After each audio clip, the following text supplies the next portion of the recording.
How do you see the uncertainty picture? Or maybe you don't. No, we definitely see it. We feel it ourselves. Yes. I'm sure everybody in this room is in the same place. And there is a lot of uncertainty out there. We hear it from our customers. We hear it from the TPIs, whether that is commodity, whether it's non-commodity. And it's a very real sort of issue, if you like, for all of us in terms of trying to keep the ship steady and customers happy and informed, and to keep everybody comfortable with what is ahead of them in terms of the market.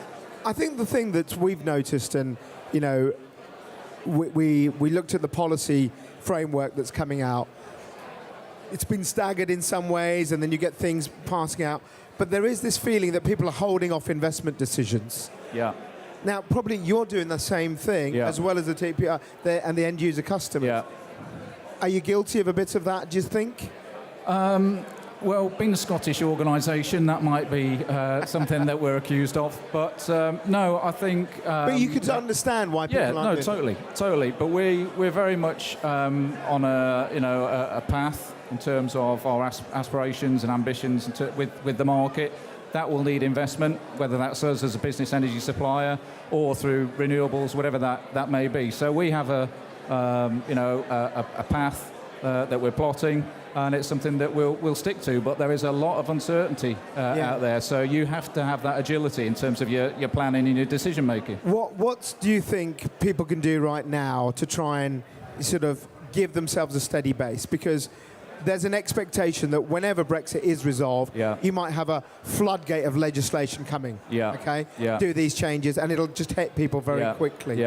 What sort of future planning would you suggest to protect yourself now? I think people, customers, they need some a trusted partner. Now, whether that's a supplier, whether it's an intermediary, that's their decision. They will have their own objectives. They'll have their own business plans. They'll have short-term objectives, medium, longer-term objectives, and they've got to seek the advice that they can get from their trusted advisors in that respect. And we've got to try and be there and give it to them. When a TPI comes and talks to you and says, "Look, Mark, what have you got? What are you working on that's different?" What can you say to them to say to them, "Look, this is something that could give your customers a bit of stability"? What are you working on? What sort of stuff? So I guess the challenge there is to try and be different in our market. Assume it. Differentiation is a real challenge for all the suppliers. So I think it is around being as good as you can be at everything you're trying to do. What are you concentrating on? What sort of areas? So whether that's a customer, whether they're a SME customer or a flexi customer, whether they want to take a little bit of risk, again, it's around their own governance, their own policy, their own approach. It's to be able to cater for their appetite, their risk appetite, basically, whether that's on commodity, whether it's around non-commodity. And it's being there and being ready to support them, whichever kind of risk appetite they may have. And you're across the SME market as well, is that right? Absolutely. So what are the different challenges you're seeing between the I&C and the SME in this time? Because some would think I&C companies are probably better prepared, but is that always the case? Sorry, what was that last one? Are they better prepared, the I&C customers and the ones that the brokers are dealing with those, as opposed to the SME ones? Generally speaking, in some respects they will be, because they'll have, because of the costs involved, shareholders, the pressures they're under. Equally, they will have probably divested some responsibility to a third party for support and advice, so they'll generally be well informed and better informed than a lot of smaller customers. But that being said, there are a large number of SME customers who are very well informed as well, and they will put a challenge to us, and I'm sure to the guys in the audience, in terms of their expectations of what's coming, and want to know exactly what is coming along, whether that's say energy related or whatever else it might be, policy, anything like that. What was your reaction to the utility-wise news?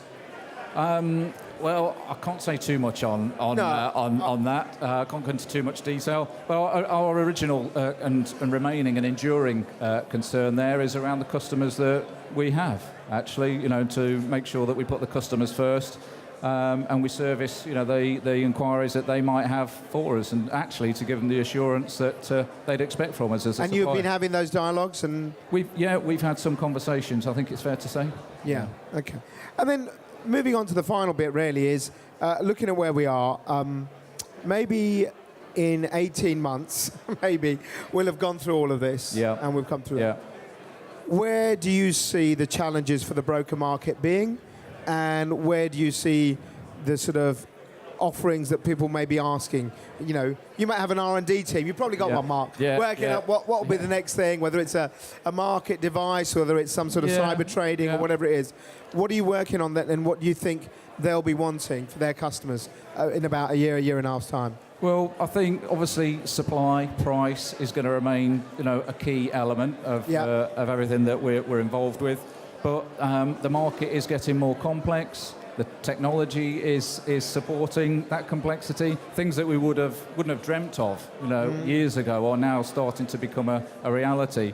So technology, data, all the drivers for extra insight and to support a price-based decision making are going to be there and available. And you know, as a supplier, we've got to be mindful of that. The guys in the audience, the third parties, are going to have to be mindful of that. We're going to have to be responsive and ready for that. And some of the presentations today are starting to lean into that space, whether that's demand-side response or data, the importance of data, and so on. So you know, that's the future. And I think the data play is a big one that concerns a lot of customers.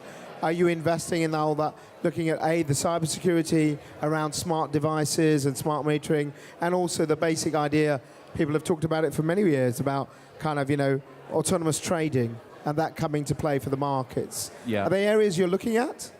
Well, I'm not personally looking at that because I'm probably one of the least technical people there is. But yeah, we've got people behind the scenes who are working on the dark art of the ones with the white coats. Exactly. Cyber security.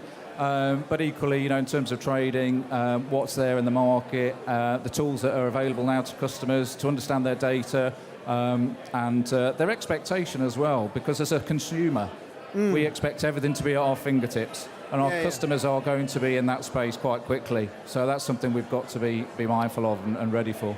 And for you, finally, the broker market, in terms of the importance to you, where would you rank it? Because obviously you have direct customers anyway.